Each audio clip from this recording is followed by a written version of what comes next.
Podcast. And for the new listeners, this is a podcast where we comically and literally review comics, and you might be able to hear from the tone in Jamie's voice what the theme of this episode is going to be. But before we get into that, let's get straight into it, because almost forgot last week. Not going to let it slip through my fingers this week. This is, of course, the fourth week of the best time of year in the podcast calendar, and that is Marvchul. And it is because it's Marvchul that I had to scour to find a Marvel comic that was releasing at this time, Marvel 1776, be like, let's do an up-to-date Marvel comic. Is this currently releasing? This currently releasing. And, and I was like, oh, look, I found something that matches two interests. One is obviously Marvel, because it is Marvchul, as I've previously stated.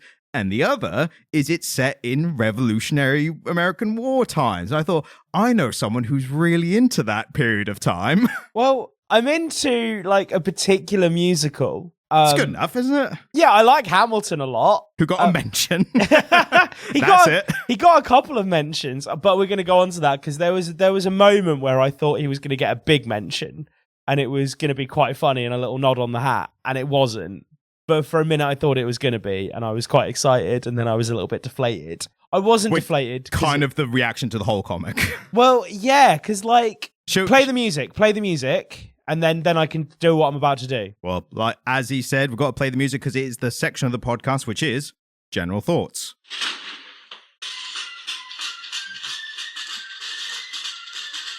You can't tell we're silently saluting each other. As we always do. As we always do in General Thoughts. I like that music is like a marching thing. Because that's very appropriate. It's a bit on the nose, isn't it? Didn't even plan that. It's just happy coincidence. General thoughts are: this was a really great idea that was really poorly executed. Yeah, my thing is my very surface thing is, as you said in our chat beforehand, very mid. Yeah, I have some positives to say about it, and have some negatives to say about it. I enjoyed this comic so little that when I sent a message to tell Ryan the comic was mid, my exact words were just mid, and I went, the comic, not you. No, you didn't say that. No, you said mid, the comic, you're a 3 at best. And I was like, are you talking to me or the comic? Like, the comic just made you so angry that you were like, and you're a 3. And I don't know if it's out of 5 and that's fine, or if it's out of 10 and that's bad. It honestly, it spurred me into cruelty against Ryan for no reason. We should also preface this episode by saying that you revealed, I think, the most important information that's going to influence your thoughts on the comic, which is the fact that you have yet to have dinner before we record. And I think that is going to be like the major fact. I don't think you would be like that more positive if you had eaten, but I think it's going to affect your vitriol. Right, so I came in hot because I watched Garen Noon's video today on like how to make online content. And you have to like come in hot at the start and then you can like simmer off. Yeah, clickbait at the start. Like, extreme emotions. This is the worst fucking comic book I've ever read. Yeah. Ah! And then halfway through, you're like, it's not that bad. Which, to be honest with you, is my emotional state. And my partner commented on this the other day, right? Commented on your emotional state. She did. Well, no, just the way that like my opinions work, because I've gotten into wood carving, right? Of course you have. It's incredibly relaxing. We're an audio-only medium, but you have the look of someone who would get into wood carving. So I'm going to go home after this and carve a little fox. Whittle? Are you whittling? Yeah. We're doing a little whittle? I'm gonna whittle a little fox. But my wood carving knives, I ended up with 2 sets, don't ask, came with little blanks so you could carve. And one of them was a spoon blank, right? Right. And I said to her, these spoon blanks are fucking silly. Why have they put them in here? They're really stupid. They serve no purpose. And then I carved a spoon from a blank, and I just walked into her and went, I'm going to need you to go on Amazon and get me like 10 spoon blanks, because that was great. And she was like, you come in so hot, and then just soften. And I realized I do that on the podcast as well. I'm about to do it. You're right. The comic is mid, but it has its moments. Yep, that's literally my thought exactly. It has its moments. It has its major flaws. Yep. Which I think the flaws are great enough that the comic is. I wouldn't recommend it. I don't necessarily think it's good. And that was going to be my point as well, is we are going to just be talking about the entire 5 issues. I don't think we're going to bother with like, whoops, spoilers for the end. Because one, even if we told you the entire story, I don't think we're going to be taking away or improving the comic at all. The whole story is like, the best way I can describe it in a food metaphor, because I like these, is it's a very basic porridge. Yeah. There's every once in a while you hit a little kernel of oat that hasn't quite been congealed into the mess of porridge. Yep. But for the most part, it is just a very basic porridge.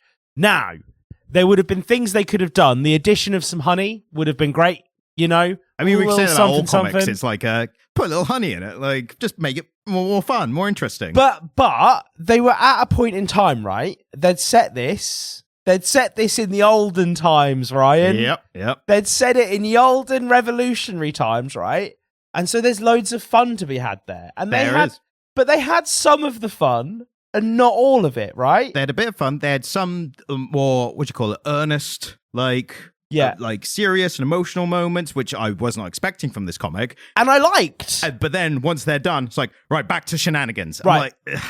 Do you want to, because so they're general thoughts. I think we should do some credits so I can start with the arting, because I'm really excited to talk about that. And yes, I was going to bring that up. I have one point, but my point is literally like, I noticed this. But I bet you've got more to say about it. So credits are, the most interesting thing about the credits, I think, is that it was written by one J. Michael Straczynski. Do you recognize that name at all? No. So we might have done something else by him, and I can't remember off the top of my head what it is, but the main thing we've done of his, or most, famous or infamous that he's done, is the Spider-Man One More Day comic. No, that was him. Yeah, the one. Oh, and to his credit, we have to say this every time it comes up, he did not want that ending. Yeah. And for anyone who doesn't know, that is the comic where they retcon Spider-Man, Peter Parker and MJ's marriage. Yeah. So that Aunt May can live, basically. Makes a deal with Mephisto. He did not want that ending.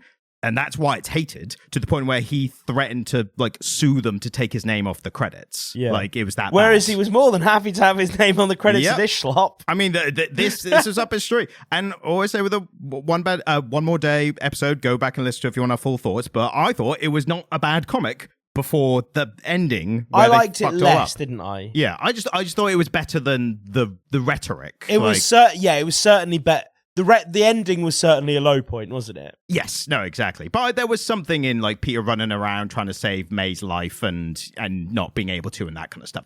Anyway, and the rest of the credits, and they swapped and changed the pencilers and inkers, so I've tried to get as many of the names as possible. But doing some of the penciling was Sean Hill Ron Lim, and doing some of the inking was Jay Leisten Roberto Poggi, I'm not sure if I'm pronouncing that, Alex Sinclair, and Oren Jr. And I think that's most of the people who are across these 5 issues. I don't know why they needed so many different people in. The art did not change at all. I didn't notice. It wasn't never got any better, never got any worse. It wasn't like the Hawkeye one where we were like, oh, they've like lots to talk about how it changed slightly, but it carried. This was just like, oh, there was different artists. Oh, okay. Turns out anybody can pump those prompts into ChatGPT and get the same result. I mean, that I wouldn't go that far. I'm joking. I don't think this is AI. I don't think Marvel stooped that low yet. I do think this is the definition of like trans decade house style. Like, this is literally like churn out a Marvel comic. I wondered what you were going to say there. I was like, fucking hell, Ryan. We've been going for 10 minutes. It's a bit early to start getting contentious. I've been watching right-wing propaganda. You watched that Louis Theroux documentary and went, I think they've got a point. Yeah. I am an alpha male who reads comics. I just laughed so hard my silly hat fell off. And like I said earlier, he looks like the kind of guy who would get into woodworking. Anyway. Yeah. So that's the kind of hat. Starting with the arting. My 2 notes. Yeah, go for it. My one inconsequential, but there's a point where Captain America is wearing his costume, but he's got the old style blue coat and the hat. Yeah. I thought that looks cool. Yeah. I was like, that's an awesome look that I've never seen before on him. The other one that I thought you would have a lot more to say about is, at one point I was reading the comic and I went, oh, I think some of the faces have changed panel to panel.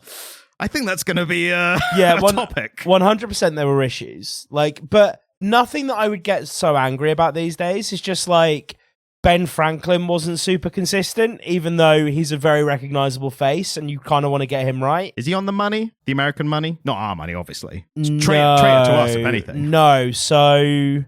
Yeah, imagine if they just stuck him on the fiver for shits and giggles. No, so Lincoln's on the penny. Which they've stopped making recently. They've finally stopped minting. Yeah, I know, it's mental that Trump was the one who got that through, but I'm not even going to talk about it because we'll upset that one guy. And that's who we do the podcast for. That one guy. No, so I don't think Franklin is on any of the money, but he's an interesting one because he was a very, very prominent figure in Congress and the creation of the Constitution, but wasn't a military-minded man. Yeah, is it weird that he's not in the musical Hamilton? Yeah, I think so. Because he was such an important figure in the political side of things on both sides of the revolution. But not everyone made the cut. Yeah. There's certain characters he had to leave out. Not to sully this very serious all the time and very highbrow podcast that we do. Was Ben Franklin the guy who wrote letters to his missus? Like really raunchy letters to his missus? Am I thinking of the right one? No, you are thinking of someone else. James Joyce. Okay, right, fair enough. And James Joyce used to wrote one letter to his wife where he talked about how horny it got him when she farted after he'd been fucking her up the arse. That is the one I was thinking of. That's James Joyce. Benjamin Franklin was actually quite a Oh no, apparently he did write some naughty letters, but the letter you're referencing is by James Joyce. Yeah, I was thinking of the one you said, but I think I confused it because Benny Franklin did some stuff. Very briefly, taking a bit of a deviation before I actually really get into the art on the comic. The character that Lin-Manuel Miranda did the dirtiest is Angelica's husband, who was barely mentioned. Well, so just she like says a rich guy from New York or whatever. Yeah. So the interesting thing here is that by the time Alexander met them all, she was already off in London and married to him. So they didn't meet until years after him and Eliza were married, years after the revolution. Yeah. The second thing is that the Schuyler sisters had older brothers. So Angelica's only job wasn't to marry rich, and she did have brothers, and everything he said about her was incorrect. And he literally said, I think it was just more convenient for me to forget that because it suited my narrative. Lastly, he and her husband were incredibly good friends. And so, you know, when Philip is about to have that duel, the duel that he dies in, it's not Alexander Hamilton that he went to for advice. It was Angelica's husband. And then the guns that were used in that duel were Angelica's husband's.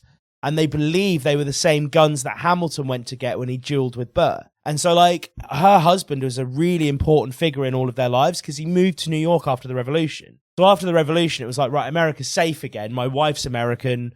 I have this big American family. I'm going to go there. And they lived in New York near the Hamiltons. And he was like a really prominent figure in everyone's lives. And he just kind of doesn't get mentioned because he's not important to the revolution. Sorry, side note. If you were opening this episode, if you're not a frequent listener, you might be like, they're going to Hamilton quite a bit for this. I know it's set at the time. You would be surprised. If you're a frequent listener, you get what's going on here. You know that we both have been in the room where it happened. Yeah. No, you've not been in the room where it happened, have you? No. No, I'm not upper class enough to go attend a musical. Well, this is you've put me in a corner there because I now have to say that I've been to see it multiple times. Yep. Some of us working class folk, we might get into the arts if there was accessibility to the class. Right, the art, anyway. The comic. Yes. The art. So you were right. I agree with you. The most interesting moment in the comic is when you see Captain America's uniform updated to make him a blue coat, right? Really fucking cool. Why then is Peter Parker still just in his regular costume? And why have they not done anything to the Iron Man suit? How cool would it be if the Iron Man suit was like... To be fair, Spidey does wear the hat. He's got the little 3-point hat on him. Yeah, but how cool would it have been... Oh, yeah, it would have been cool. Do you not think they missed an opportunity to do something fun? And that's my point, is that you are sending everyone back 300 years.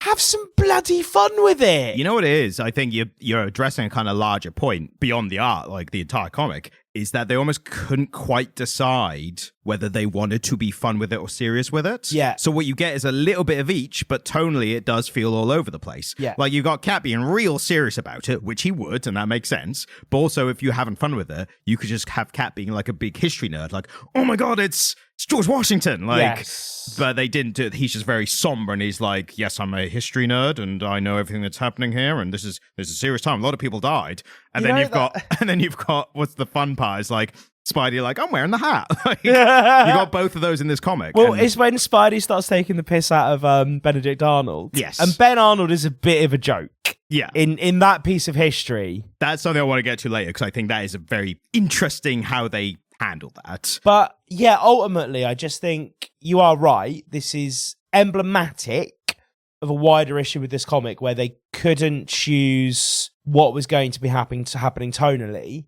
I think the art, for the most part, is fine, with the exception of, as you have correctly identified, you knew I was going to have an issue with it. A lot of the faces are just bad. Yeah, and you know what? Some pages is consistent and others it's not. And I generally think like different artists were doing different Peter ones. Parker's all over the place, man. Yeah. Peter is all over the place when he's unmasked.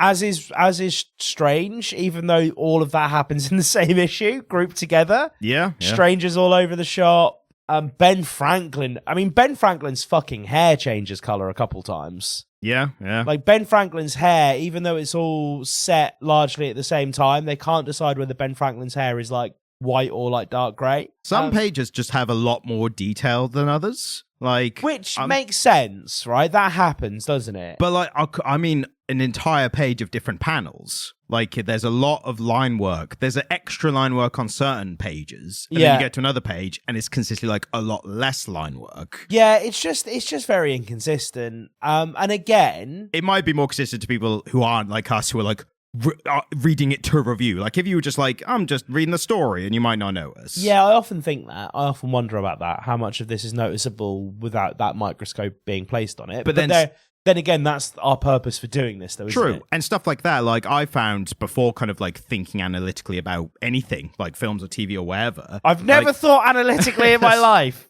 Before you like proper like take time to think about stuff, things like that I think do affect people and readers and audience, but they don't know, they can't name the specific things. Yeah. So you'll get to the end of something, you'll be like, how you feel about that? They'll be like, I don't know, like it was fine, but I don't know, like that. It's only when you then sit down and think about, well, there was this thing and this thing and this thing, and you and I have different processes. Oh yeah, that's what makes the podcast so good. I think you're kind of consciously you're consciously trying to gather your thoughts as you read things. Yeah. Whereas I do just like to take something in, let it wash over me, and then afterwards I sit and ruminate on it. And I'll like a bloody odd couple. And I'll sometimes go back and find specific details. Or actually, what happens sometimes is that I've only done that first pass, and then we start talking about it, and that's when I do my thinking, and that's when I really come to the fullness of my opinion. But here it was like, as I was reading it, I was noticing the inconsistencies in the artwork. Yeah. As soon as I noticed it, I was like, if I've noticed it, he's definitely noticed it. Yeah, There's absolutely. no way that I'd be like, it's a bit inconsistent. You're like, oh, I didn't know. Like, and I hadn't clocked it. Well, sometimes that happens if I'm really, really enjoying it. Yeah, and that's we've had this thing before where if one element of it either you really enjoy or you really hate, that then affects how you view every other aspect of it, because you kind of, it frames your thinking of it in a certain way. It's that whole like first impressions. Like, if something really takes you about it, like you're really, oh my God, it's really good. Then it's like, and this was good, and this is, I'm preaching to the choir. If you listen to this podcast, you've definitely heard us do exactly that many times. And you've certainly heard one of us come in quite hot with a negative opinion. The other one was, I didn't notice it. And it's like, yeah, you were enjoying it more than I was. Yeah, no, exactly. But this is, so going on to more general thoughts, or like a more detailed... Get into the story? Yeah, this is it. So I think that this isn't the first time we've reviewed a Marvel set in the past kind of dealio. We did Marvel 1560, was it? Yeah, I can't remember the year now, but it was either set in Victorian London or Shakespearean London, wasn't it? It was set in America. Was it America? Yeah, the only reason I remember that was because there was the character that was like a Native American character. Right. So it's like, I'm fairly certain that was... It was some kind of devil. Yeah. Is that one, isn't it? He moved like a devil. So one that written by bloody, what's his name? Neil Gaiman. Neil Gaiman. Scandal. It's worse than Scandal. No, it's pretty bad bloke. Yeah, like you shouldn't buy his books new anymore. Kind of bad. No, steal them if anything. And we can't encourage that on the podcast. We have a young and vulnerable audience, Ryan. not by the statistics. These 31 to 42-year-old men are very vulnerable and impressionable, Ryan. That's why they read comic books. And that's why the youth should also be listening to us instead of the manosphere influencers. Oh, absolutely, man. At least with us, you'll just get really granular and pedantic about the fiction you consume. Not gender. Rather than hating women. Like, yeah, fucking A. Like, we are the antidote to Andrew Tate. yeah, but take Although that. I don't like to say his name out loud, though, lest I summon him. Yeah, well, it's not like Beetlejuice, because Beetlejuice is cooler. Like, Yeah, Beetlejuice is a little bit effeminate. Like, Beetlejuice is fun. yeah, he crosses boundaries as well, but he's a scam penny, you know. Yeah, but the last thing I want is the Manosphere crowd, like, turning up. If you Well, actually, do you know what? As long as they watch through to the end and leave a comment, I don't really mind. Yeah. But I feel like we're not for them. leave a comment or ideally a 5-star review, just saying the opposite of Andrew Tate. see how that goes.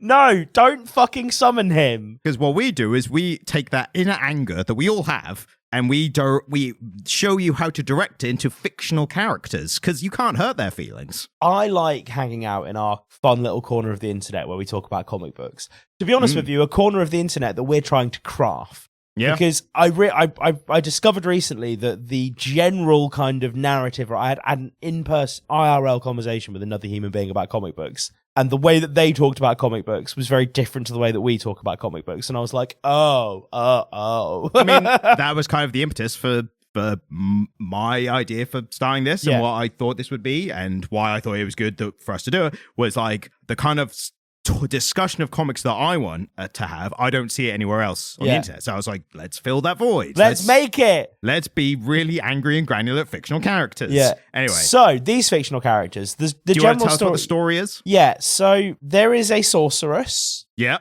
who Good start. has decided that she is going to change history by ensuring that the British win the American Revolutionary War. Right? So and at that point, I was like, this is a good comic. Yeah, no, at that point, I was like, rule Britannia, Britannia rules the waves. Okay.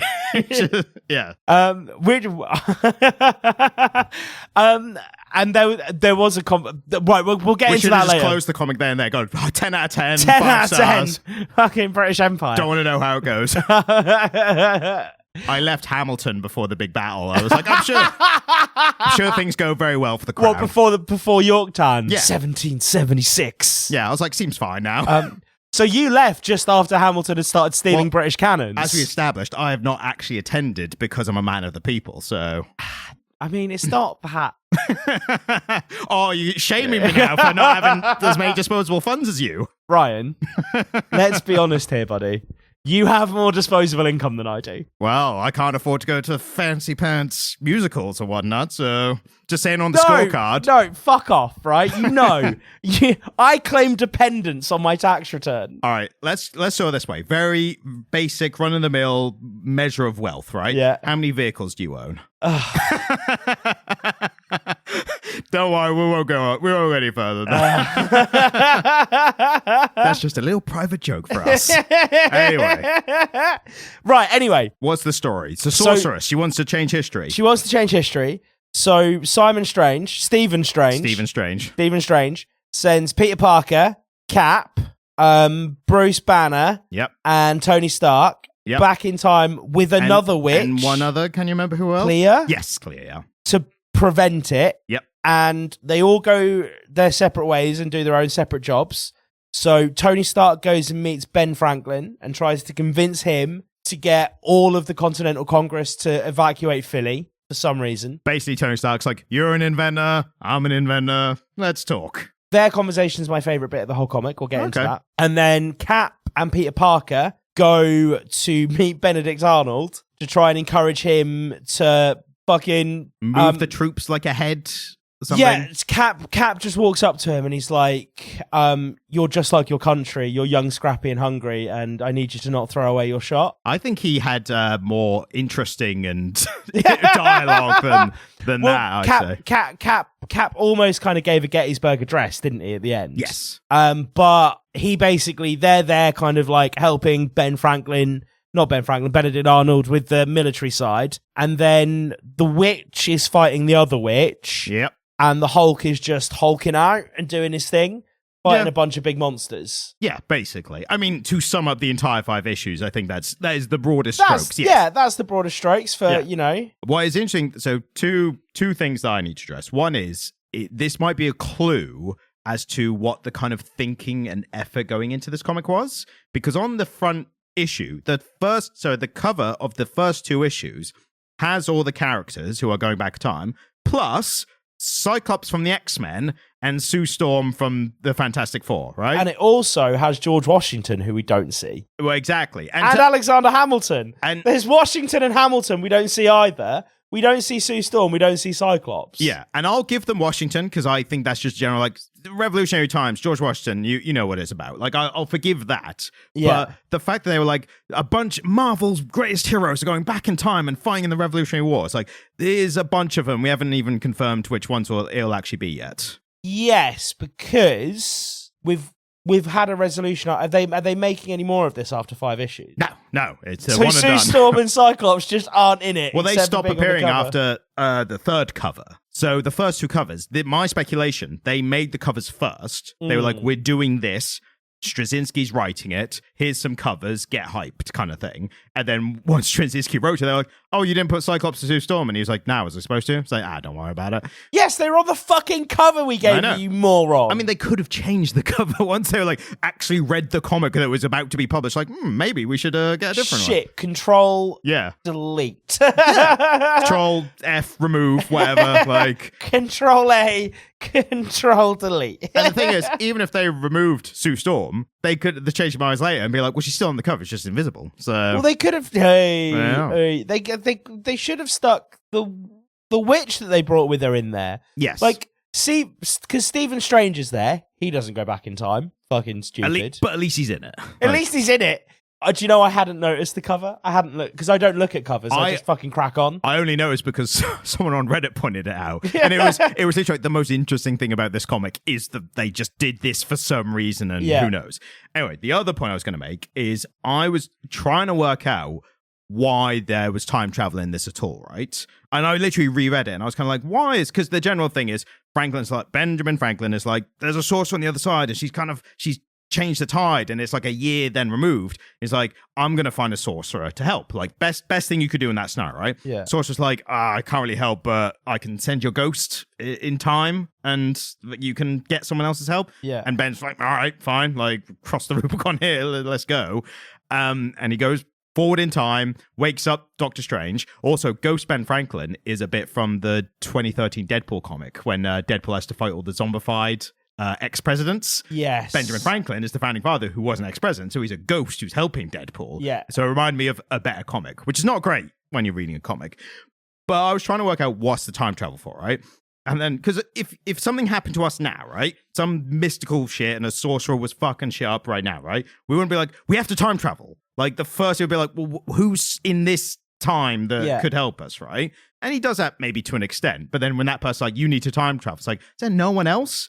And I think this would have been infinitely more interesting if there had been a soldier who rose up. You think it's 1602 style where there are the characters in the day. Like American Revolutionary War Cap. Yeah. And so maybe there's some magical shenanigans. Maybe you're thinking maybe a alternate timeline kind of thing. Yeah, like, super serum, one of their soldiers gets big and hench, and then fucking Betsy Ross is just in the corner and they're like, oh, that's an interesting flag you made there, Betsy.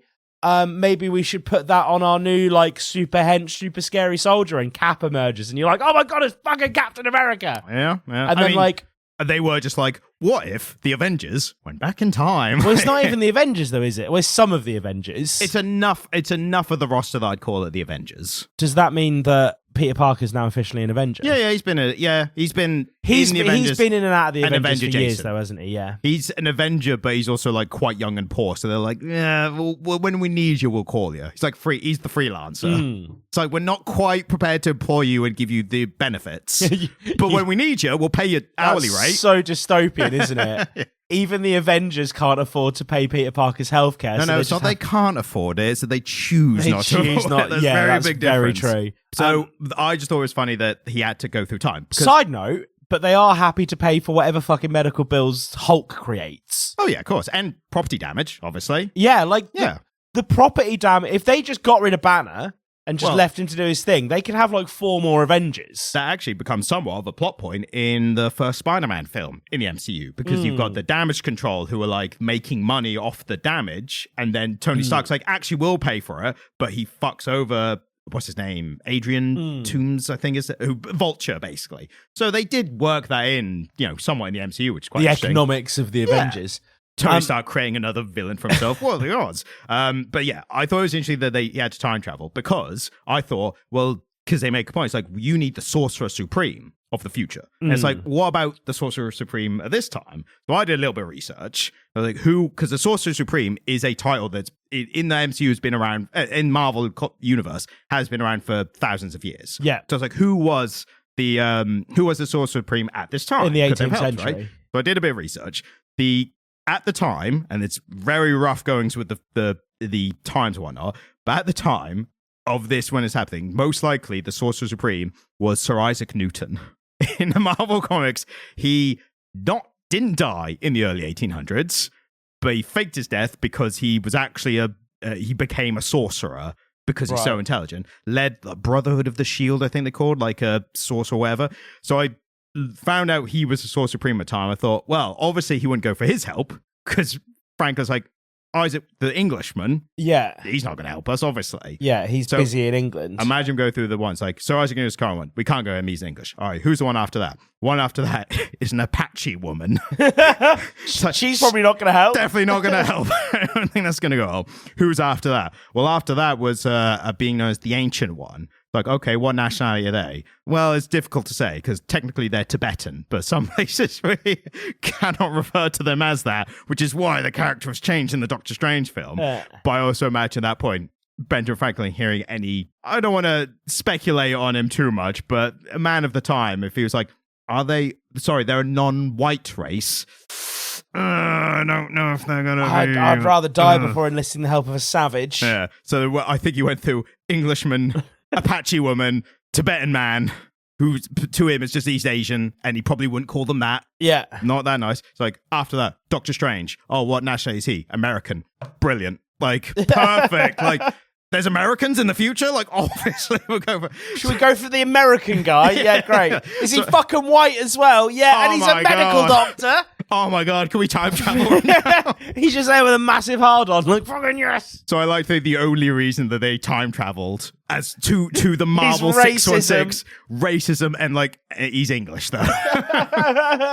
So yeah, I just thought that was an interesting aspect of why we got to this in the first place. I just think this would have been much more interesting if they'd essentially rooted the heroes in the time. Do you not? Yeah, no, I think, well, again, there has been things like that. Yeah, they're fun. Yeah, I think they would be more fun than this. But does this not feel to you to be yes, a little bit nationalistic?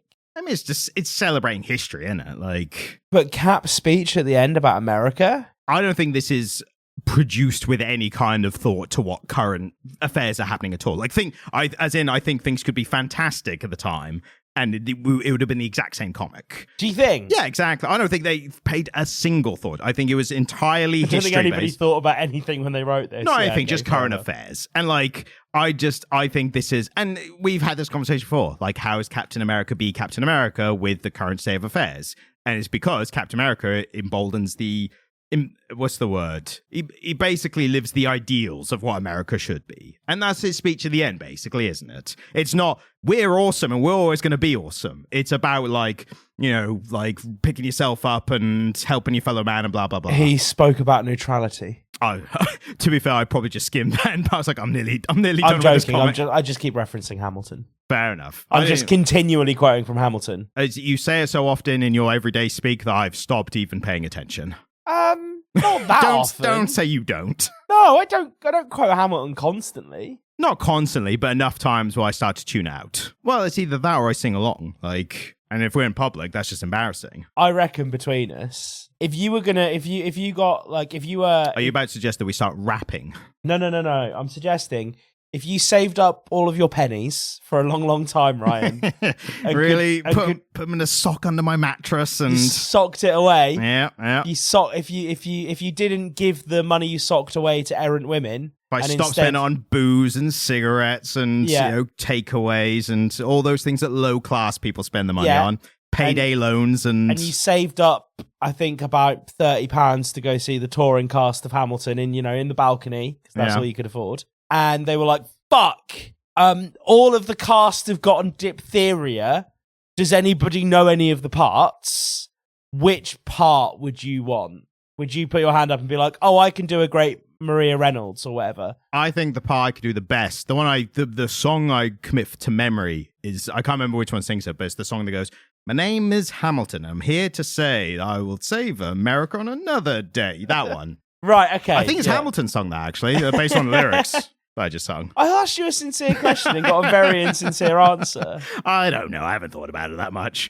It's one of those things you listen to and sing along at the time, but you never know how much you actually remember of lyrics until you're actually faced with it. So all those people who I remember the lyrics from whatever, Fresh Prince of Bel-Air intro. It's like, oh yeah, that song that we heard every day for years of our childhood. Wow, you remember the lyrics? Wow, so surprising. Yeah, so it's not the same as, it's not the same as listening to a musical every once in a while or songs from a musical. So the one thing that Hamilton has ruined for me is I can't ask my partner what time it is anymore. Because if I look at her and say, "Darling, what time is it?" she just goes, "Joe time." And I'm like, right, okay, yeah, but I understand. I get it.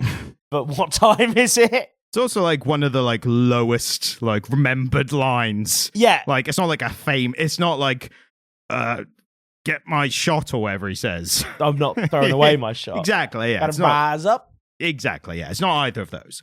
So, back to the comic story, which we must address because I've got loads to say about it. Have you? I've got bits. I think we were talking earlier about there's good things and bad things, and that's pretty much it. Something was good, something was bad. I think, and as you were mentioning earlier, Benedict Arnold is in this. Yeah. Hero. So Americans listening might not know this. Hero in England. It's he tried. No, I think this is the really interesting thing is that when I've spoken to Americans who are history buffs, they're always like, "Oh, but the Revolutionary War, oh, we beat you." And I'm like, we don't give a fuck about the most English people. We were losing so many colonies and commonwealths at that time. But also, most English people know nothing of colonial history because, to be honest with you, it's a bit of a blot on our history. It's pretty depressing. Yeah, we're not the good guys, right? In colonial, in the history of the British colonies, we're not the good guys at any point. Any British people who earnestly, say, remember when Britain had an empire, how good was that?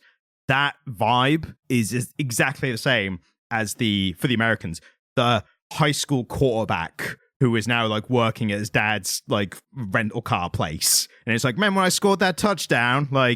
It's that same energy of no one cares anymore. Moreover, the only people in Britain who know more than who have more than the most cursory understanding of our imperial history are history students. We both know a bit about the American Revolutionary War because we both listened to Hamilton a lot. Yeah. I know a fair bit because I did half of a history degree. But that's the only fucking reason. And so it's one of the things that Benedict Arnold is a figure that I imagine most Americans just know him because he's a turncoat. But he's sort of a lesser known figure, which I think made him a really great character for this. He was the perfect choice because they could have a bit of fun with him and they had a bit of creative license with him because he's a lesser known figure. I think what I was more surprised by, when reading this comic, because it's kind of early on in proceedings once they're back in time that they meet him and are discussing him and stuff. I thought it was just going to be a very surface level Spider-Man being Benedict Arnold, like the traitor. And Benedict's like, what? I'd never, I thought it was going to be like that. And then Cap was going to be like, well, he hasn't betrayed yet. He's still part of the thing and we need him. It's like, whoa, that's crazy to think at one point he wasn't a traitor. Because that's what he's famous for.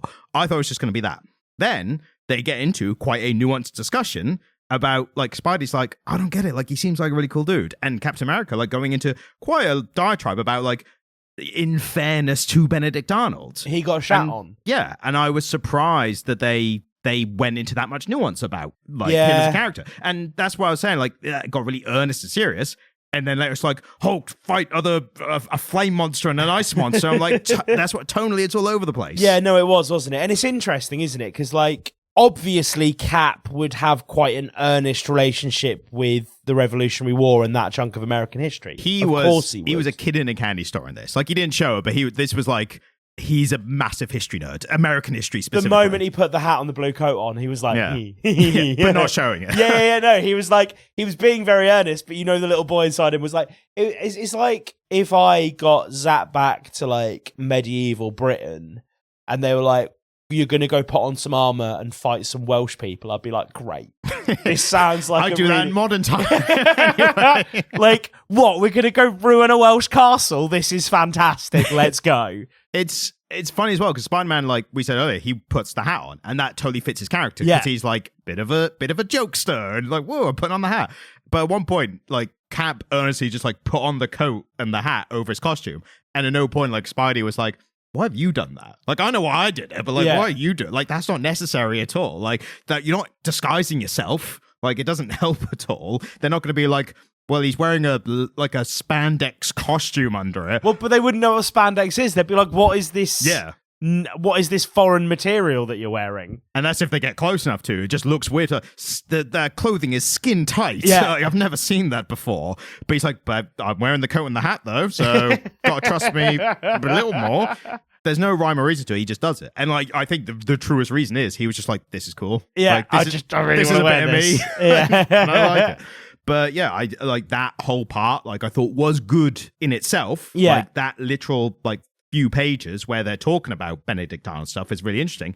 And then it's shenanigans. And then you get the Tony Stark, Benjamin Franklin discussion. Which I think is really lovely. I think that there's a really lovely moment towards the end of their time together. And, Tony's about to leave him. And Ben Franklin stops him and says, oh, by the way, how many people died because of our war? Yeah. Like, how many people die because of the war that we've put into motion? And Tony has to say, Cap would know the number. I don't. But I think it's about the population of America right now. Is it 150,000? 150,000. And that was like dead. a fifth of the population at the time, I think. Yeah, it was 150,000. Yeah, it was like, he said it was 150,000 and then that many again injured. Yeah. And Ben Franklin's like, fuck, that's a lot of people. And it was an earnest moment where I think, to be honest with you, uncharacteristically American, where people actually stop to think of the human cost of war, because our guy who doesn't like it when we get political or talk about America is going to have to just fucking suck it for a minute. America is the most war-hungry country. I don't see how anyone could be a supporter and not acknowledge that as well. Because, like, surely if you're a supporter, you're like, yeah, just wars. So you can't be like, they don't get into wars. America fucking loves a war. And again, if you're an American, you're listening and singing, these English people are getting a bit full of ourselves. We were there every step of the way. We were the sidekick. Like, English people die in American wars all the fucking time, and it makes me sick. Comedian Bill Bailey puts well where America's like, don't you come back, whatever, and we're like the sidekick, like to the side of behind them, to the side, like, yeah, like raising our fist at them. Yeah, no, it's mental, isn't it? Like, they've just started another one just recently, and we're like, yeah, we'll fucking help out, and it's like, no, stop it. I mean, the funny thing, not to fucking current affairs, but the funny thing recently was Trump was like, we don't need your help. We've got everything sorted. And someone was like, all right, fuck me then. And then like a week later, Trump's like, actually, you should help us. It's like, hang on, I thought you had this handled. Yeah, I thought you knew exactly what was going on, Mr. Trump. It's amazing that it's his first war, actually. Well, he's been in office for 6 years. Yeah. On and off, he's been in office for 6 years. No, he has been. And he's managed not to start a war. I mean, he was itching to, like. But every American president does. Yes. Like, every single American presidency, can be characterized by its war. They all have a war. Did Obama, not to get too much into this, we'll get back to the story very quickly. Did Obama start a war? Like, I'm not saying, like, I don't think he did. I just can't remember if he did or not. Yeah, he started a bunch. Where? Because he toppled that dictator, didn't he? Gaddafi? Yeah. Okay, yeah. A big problem with a lot of this stuff is the classification of a war. Yeah. Because there's a lot of things like, no, that was a special military project or whatever, incursion, whatever the words they want to use. Whatever you want to say, when they start sending soldiers to a foreign country to kill people, that's a fucking war. I don't care what you say to me. But then again, like, that's the problem. Is like, because they have all these weird classifications, it gets so muddy because then it becomes like, Sleepy Joe didn't start any wars. no, if anything, he pulled out of Afghanistan, and that was like it's a bad move, but in the sense that it was the only good move you could make regarding that. But wasn't that just something that had, like, Trump had set that in motion, hadn't he? Yes, but to pull the trigger was like Biden took the brunt for it by pulling the trigger. Well, yeah, but that's the joy of the 4 years, isn't it? It's like not a lot actually happens in 4 years, and so in your term, you can really set the precedent for what the next guy has to do. But also, Biden could have just stalled. Like, he didn't need to do it. Like, I'll criticize Biden a lot for a lot of shit. Like, it's a lot of like how he contributed to the whole Gaza thing and everything is probably the worst of it. But I'll give him credit where it's due. Like, he didn't need to do that. It made him unpopular, and he still did it. And again, it wasn't a good thing. It wasn't a good move, but it was the only move that wasn't a worse move. It was the least bad move to do. And again, as we've established, I know less about American politics than, you know, the average sea turtle. So I'm not. I know a bit about history. If I'm being honest, I do know a little bit about history. Why I picked the comic? But I know less about politics because honestly, I try and avoid it. Makes me like I have a finite existence, right? And I want to spend as much of that time like fucking carving foxes and hanging out with my kid as I can, and less of it thinking about the impending doom that we all face from the next war, right? Whereas I, unfortunately, have a compulsion to know what's going on, which I'm not saying is a good thing. Yeah, your brain sounds like a real tiring place to be, man. Oh, yeah. It's why I needed a podcast, to let it all out, to vent. Yeah. Yeah, but I think Tony Stark, to go back to what we were saying, yep. Tony Stark's conversation with Benjamin Franklin was lovely. And I think it really highlighted the nuances of Tony Stark's character. And also it went quite a long way to show us what version of Ben Franklin they're presenting here. Because, of course, he's been fictionalized so many times that there are different iterations of Ben Franklin. Like, some people will play on Ben Franklin, the inventor, the scientist. Other people will play on him as a revolutionary, as a thinker. And here it was kind of a nuance. We really saw Ben Franklin, the politician, didn't we? Yeah. I think what was interesting, what you're saying about the soldiers dying in it, was they then, again, like in amongst all the shenanigans, which are literally just the standard big two, let's release a superhero comic without much thought, I don't think. But there was a lot of thought in this. But in between all the shenanigans, one of the moments was in the actual battlefield, and it's Cap and Spidey. Cap is like, at home, like he knows this stuff, like just because it's muskets and whatever, like, and like there is no difference for him. If anything, that battle is just moving slower than battles he had in World War II. Exactly, where they had rifles and bolt action rifles as opposed to muskets. Yeah, but what becomes interesting is Spidey's experience of it, because Spider-Man is basically immediately like distraught at the constant death that's happening around him, because he's never experienced that. And not only that, but it's not just like death is happening, because he's probably had experience with like bad guys killing people in front of him, whatever. But the side he's on are killing people as well. Like at one point he like pulls a red coat out of the way because he's just saving people, and then one of the revolutionaries shoots and kills the red coat, and he's like, you didn't have to kill him. And he's like, you're in a war. Like, you are literally in the middle of a war. And then there's a moment where he neutralizes a red coat and hangs him from a web, and they're like, well, kill him then. Yeah. I think what was most interesting in that bit is this moment fully contradicted what they'd said about time travel at the start, because somebody at the start had said, oh, when I've time traveled in the past, and they set the rules for it, basically saying that it doesn't matter if you kill or let individuals. Small changes are fine, but major changes are like fixed points. Small changes are fine because the wave, they literally said the tide of history carries it away. Yeah. It doesn't matter if you kill a particular soldier because, he's insignificant, somebody else will fill his place. But you can't kill George Washington before he's done what he Well, needs no, to but do. it said, even if we kill somebody important, somebody will just fill their place and fulfill their role, and history just keeps rolling on. That's what they said at the start. By the time we get to the battle, so he is given the ability to see who should and shouldn't die. Yeah. And somebody says it's really important that you don't let history change. And so he can see who is meant to die and who isn't, and he ends up taking a bullet to save the life of somebody who is supposed to survive, right? But that directly contradicts their own understanding of the way that time travel works in universe. Because they stated earlier on, as I've said, that it doesn't matter if you let individuals live or die because the tide of history is so strong that the correct outcome will happen. See, I interpreted that part differently. Like, just maybe I missed it or whatever. I interpret that as just being like, it doesn't matter if like random people die, but like important people still need to do things and, and like do major events if it requires like a specific person. Well, no, because they said, even if somebody dies, but I think even if like a revolutionary dies, somebody else will fill their place. They state quite clearly that it doesn't matter if they fuck with the timeline a little bit, and then when they get there, it really does matter. That's my point. Yeah, but again, I interpreted them saying as like, doesn't matter if people die, but like major things still happen. Let's quote it then. Every time any of us have had anything to do with time travel, the rules have been the same. When we go back, we can make minor changes, but the tidal force of history prevents any major changes.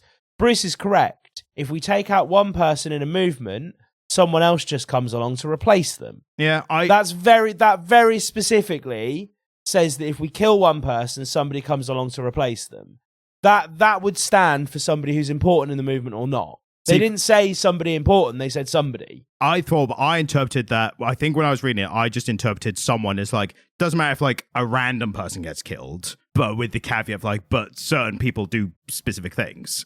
And again, maybe I interpreted wrong when I read it. Well, but they said if we take out one person in a movement, somebody else comes along to replace them. Yeah. They didn't state that like people were of different importance. Read the words. They're talking about the rules of time travel in this universe, right?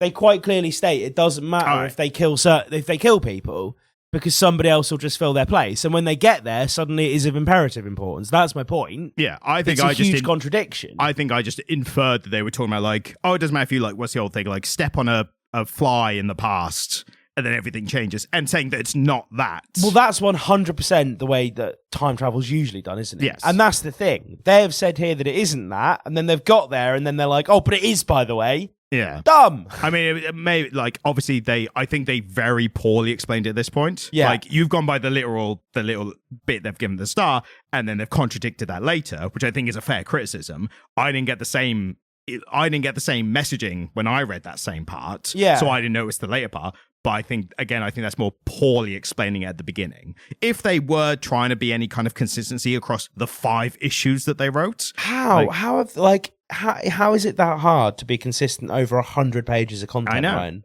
But the problem is, like, time travel, you do have to kind of be like, what rules are we doing? And like, as in like, there's so much time travel fiction. They'd be like, pick one of the versions and go by that. I mean, the MCU famously is like, it's the multiverse theory, being that you can go back and fuck things up, but it means that it splits off into a different thing. So you can do whatever, but you can't change the things happening in your own timeline. Yeah. Whereas what they describe here at the start is more the Potter version. Potter, I think Back to the Future more famously. Yeah, Potter, Back to the Future, that kind of stuff. There's a bunch for each kind of version. Yeah, but the Potter Back to the Future version, I'm like, cool. We do, because when I read that, I was like, cool, we're doing Potter Back to the Future. And then we get there and we're like, oh no, we're doing a more hardcore version of time travel where you're not allowed to fuck with things. But it's one of those things where I really liked that bit with Spider-Man. Because it really opened up his ideology a bit as a younger character who hadn't experienced war, hadn't seen the things that Cap had seen. Made a lot of sense for his character. Yeah. But it was just inconsistent within the story. And it's like, guys, you're doing a time travel thing. Set your fucking rules and stick to them. I mean, that's all. I don't care which set of rules you use if you're doing a time travel thing. It's a time travel thing, but there has to be some rules and you have to stick to them throughout, and they didn't. Yeah, to show how much attention I was paying, I thought the skulls he was seeing on the soldiers, I thought that was a visual representation of his Spidey sense. And I was like, oh, that's cool. And then now realizing that it wasn't that. Yeah, but I mean, had you switched off a bit, because that was like issue 3, issue 4, wasn't it? I think I was just kind of like, I get that specific moment where the skulls were on the heads, visualizing on the heads of the soldiers. The thing I was going to talk about, which I think I was just more thinking about as I was reading it, was Spider-Man's view of soldiers taking lives in that moment. Because he's similar to Batman in that very strict no-kill rule, and then to be presented with an actual war where, for all intents and purposes, like, the side he's helping is the morally good side by the sense of, freedom and all that kind of stuff. Well, but Bruce Banner... he makes a point. He says, what if we just let them win? What if we let them win? And they're like, but slavery. And he's like, well, the British abolished slavery in 1830. We abolished it in 1865. Like, it's 30 years less slavery. Yeah. And, they're sort of like, well, the British started slavery. And it's like, yes. And invented concentration camps. No. They were not? Nope. Other wrong people. Fair enough. Was the Dutch in the Boer War. Fair enough. That was the Boers. Well, we did enough other evil stuff that I'm sure we'll get by. Yeah, no, that you are right. That was a war that we took part in, but it was the Dutch in the Boer War in South Africa, when the concentration camps got invented. There is a really famous quote by a historian that I always love, which is, when is a war not a war? It's when one side starts using methods of brutality. And the quote I was going to quote was methods of barbarism, when one side starts using methods of barbarism. And the quote I was going to bring up was the one from the well-known thinker Austin Powers, where he said, there's two things I can't stand. People who are prejudiced of other people just based on their nationality, and the Dutch. Dutch, man. But yeah, no, I mean, but it is true that chattel slavery, fucking hell, that's a topic I didn't want to get into, but chattel slavery, should we? Well, it was absolutely something that was started by the British Empire, right? That specific process of going to continental Africa and doing what happened, I won't go into it. Everyone fucking knows what we're talking about. We don't need to explain it, do we? And you can, if you really want, you can Google it if you don't know. But yeah, that was absolutely started by individual British trading companies. And the fact that it was abolished by the British before the Americans means fucking nothing. Yeah. Like, everyone is complicit. Everyone did it. Everyone is bad, right? Like, it's not... I think Bruce Banner's point doesn't really stand. Well, but the rest of his points are, well, Canada and Australia... It actually ended quite well in Canada and Australia. Yeah, I think his larger point, which he gets into kind of after that, because that is just an immediate rebuttal to the person saying slavery. But I think after that, he does make a point of like, that people are like, are you actually considering this whether? And he's like, as a scientist, I am looking at every possibility, every possible thing we could do. And one is to not go back and change time. Like, what is the worst case scenario if that happens? That's all he's thinking about. And he's not even saying like, he's not even making an argument to do or not do it. He's just like, but we have to consider it. When I worked in the public sector, one of my managers used to talk about radical non-intervention, and he would follow that line of thought with you when you were talking about stuff, and you'd be like, oh, we've got this thing going on, and I won't tell you what kind of work I was doing, but it was the kind of work where we were very interventionist. Like the thought was always, what can I do to help this person to change this thing to make, achieve this goal? And he would often sit us down and go, bit of radical non-interventionism here. What happens if you do nothing? And sometimes you'd go, oh yeah, this problem will resolve itself if I do nothing. Yeah. And actually it's a really, really human trait to want to do something in the face of a problem. And actually sometimes it's really important to look at the problems that you can step back from and go, if I do nothing here, this will just resolve itself. And I think you likely would have ended up with an independent America had we not had there not been had we won the War of Independence, or had there not been one, you likely would have ended up with an independent America. Yeah, it wasn't like there was enough movement behind it. It wasn't like all those people after like the battles had been lost going like, well, I guess we're British from here on. Like, yeah, better just suck it up. Like, there was never really a violent rebellion in Australia, and Australia is an independent. I mean, there's a whole lot of layers of like bureaucracy with the Crown and their relationship with us, but to a lesser or greater degree, I mean, they're not bound to our laws. They don't spend our money. Our king is on their money, for some reason. Yeah. You know, for complex historical reasons, our king still turns up on their money. But he is right. To a less, like, there would have still been an independent America had there not been that war. Do I necessarily think that it would? Yeah, I mean, history would have looked a bit different.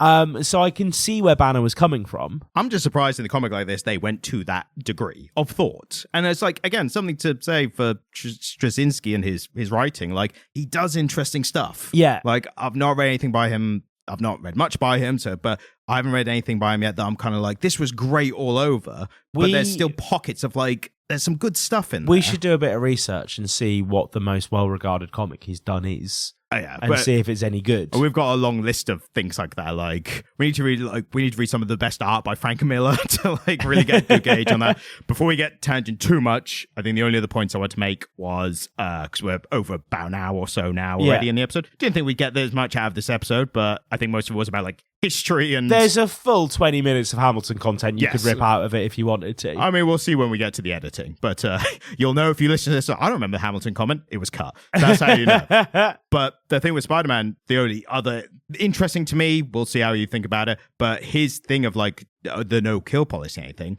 something's reflected in it in the Marvelified version of it is the fact that, as far as I know, there's probably some other versions where he has, but for the most part, he has not been able to lift Thor's hammer. Like, he's not been considered worthy. And the reasoning behind it, even though someone like Cap is because Spider-Man, apparently one of the things of being worthy is being prepared to take a life if it's absolutely necessary. Something that Thor and Captain America very much embody, but Spider-Man like has an aversion to that. Which is that part of the worthiness to lift Mjolnir? It's Mjolnir is half Mjolnir, but I don't. It's a Nordic word. We're allowed to. Yeah. We're allowed to Scandi it up a little bit when we say Nordic words. It's Mjolnir. Mjolnir. You have to give the cadence. As Mjol. Well, like it's that MJ. Mjö. Yeah. It's that soft MJ letter that doesn't really turn up in English. Yeah. Mjolnir. Mjolnir. Over by the I can't do the accent. Over by the Mjolnir. Yeah, I can't do the accent. Could do Stan Lee though. But no. You can't. But anyway, you do a fun Alan Moore. I don't know if it's an accurate Alan Moore. It's my favorite Alan Moore impression. It's also the only one his I've ever identity. heard. So talking on the phones with his bankers. Will then be the judge? Have you been on to RBS pretending to be Alan Moore? I'm getting his royalties for Watchmen. Anyway, he won't miss them. No, exactly. That's perfect crime. It's me. I want the money now. Oh, Mr. Moore. Didn't think we'd get this call. We'll send you a check. You send it to my new address. Anyway, yeah, the Mjolnir stuff, like the worthiness, it's never really been written in stone, so they can make up at whatever point in a story. There can be different reasons to serve different purposes at different points. And whatever's canon is whatever you like, kind of whatever you don't like isn't canon. But I always Welcome think to comic books. Welcome to comic books. But that is, I think, a interesting thing that is always stuck with me. Like the reason that because you would think like Spider-Man is the best hero of them all. How could he not be worthy? And I think that's like an interesting thing where it's like some parts of being a hero are sometimes doing bad stuff, that like sometimes the ends do justify the means when the ends are really big and encompassing and the means is like one or two lives. Like, and I'm not to say I agree with that, but what I'm saying I wasn't aware that Thor killed in the comics. Well, he kills, like, he fights in battles in Asgard and stuff. He certainly kills like frost giants and shit. And they're sentient creatures. Yeah, I suppose. You know, who wouldn't, because if you didn't agree with that would make you a frost giant racist. Yeah. And like Loki has little frost giant children. Well, he's part, I mean, I don't know about the MCU. In the MCU, I don't know about actual mythology, but the MCU, he is frost giant.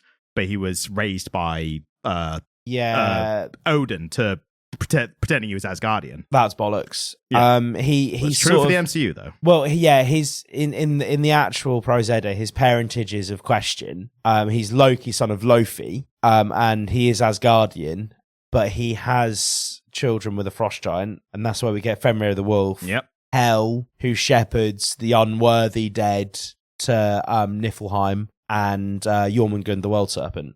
He has 3 sort of bastard children with a frost giant. But you were expecting the Hamilton references. Ben, you weren't expecting the old Asgardian Norse mythology. Yeah, I suppose more recent listeners wouldn't know that that's one of my other special interests, would they? Well, they definitely know now. They definitely know now that I can just shoehorn that in. Pop out some pretty dense fucking Norse mythology lore. All right, the one last bit I'm going to mention, and it's dumb, but it's also leads to a funny thing, is Spider-Man, when they first turn up and Clea magically turns their clothes into Revolutionary era clothes. Yeah. Spider-Man's like, my face! Like, oh, like you all see my face. I've never taken off my mask, whatever.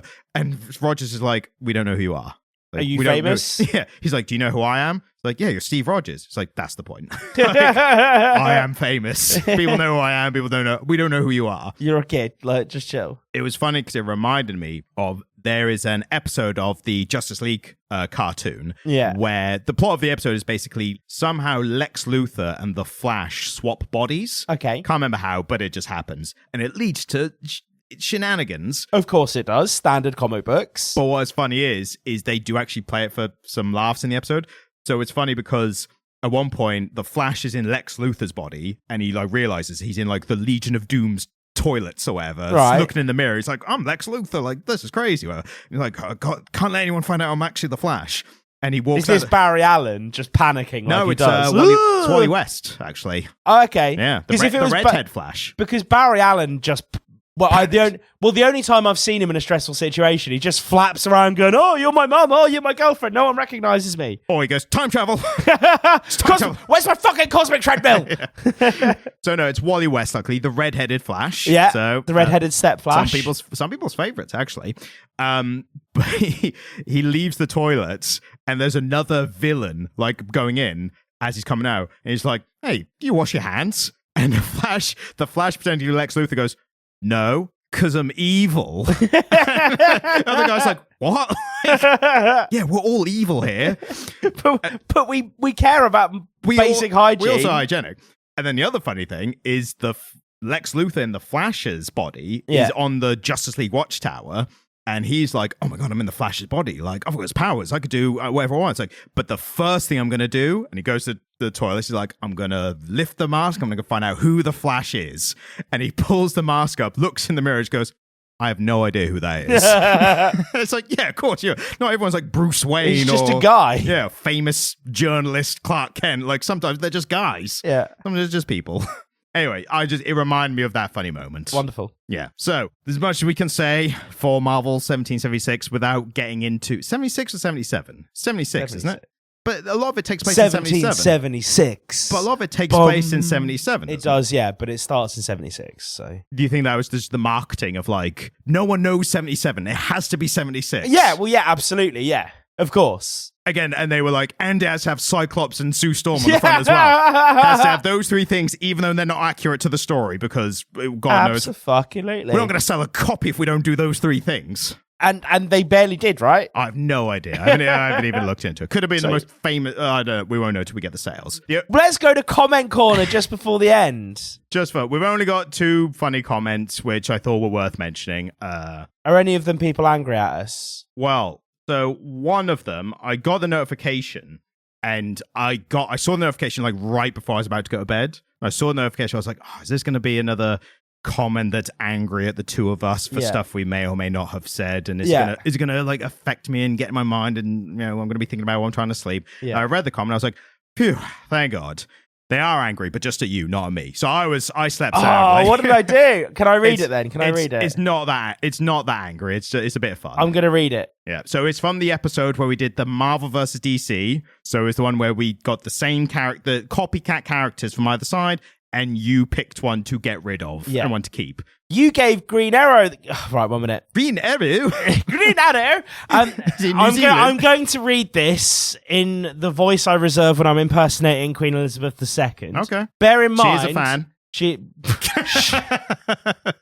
Did the podcast and QE2 cross over at any point? I think so. Yeah. No, I'm pretty sure she was already dead when we started. I think she died in September 22, mate, and we started right at the end of 22. Well, someone's been emailing the podcast. It must be an imposter then. It's somebody who's stolen the Queen's identity. They called me. They did the voice. Hello, I would like to put a second mortgage on Buckingham Palace. Sounded exactly like that. And I was like, Your Highness. So, this person, the first sentence needs an interrobang. I don't know if you know what an interrobang is. No, I'm too working class to know what that is. You can fuck right off. Just because you're ill-educated, it doesn't make you working class. It helps, though.